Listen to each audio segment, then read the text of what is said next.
ਇਹ ਭੇਡਾਂ ਲੈਣ ਆਏ ਆ। ਭੇਡਾਂ ਵਾਲਾ ਬੰਦਾ ਇੱਥੇ ਕੋਈ ਵੀ ਨਹੀਂ ਤੇ ਹੁਣ ਅਸੀਂ ਜਿਹੜਾ ਨਾ ਉਹ ਚੱਲੇ ਆ ਫਿਰ ਵਾਪਸ ਭੇਡਾਂ ਲੈ ਕੇ। ਦੇਖੋ non c'è pantro.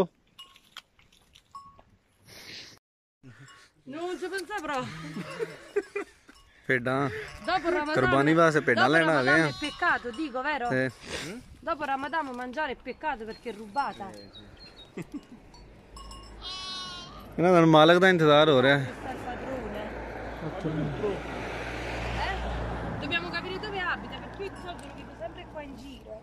Che cazzo è giù, visto? ਤੇ ਅਜੀਤ ਦੇ ਪਕੌੜੇ ਲੱਭਣ ਆਏ ਆ। ਪਹਾੜੀ ਇਲਾਕਾ ਆਪਣਾ ਤੇ ਇੱਥੇ ਭੇਡਾਂ ਡੱਕੀਆਂ ਨੇ ਵਿੱਚ ਅਸਾਂ।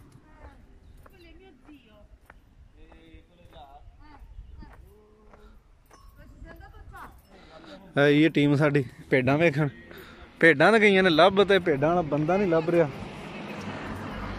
ਇਹ ਵਾੜਾ ਤੇ ਚਲੋ ਪਤਾ ਕਰਨੇ ਆ।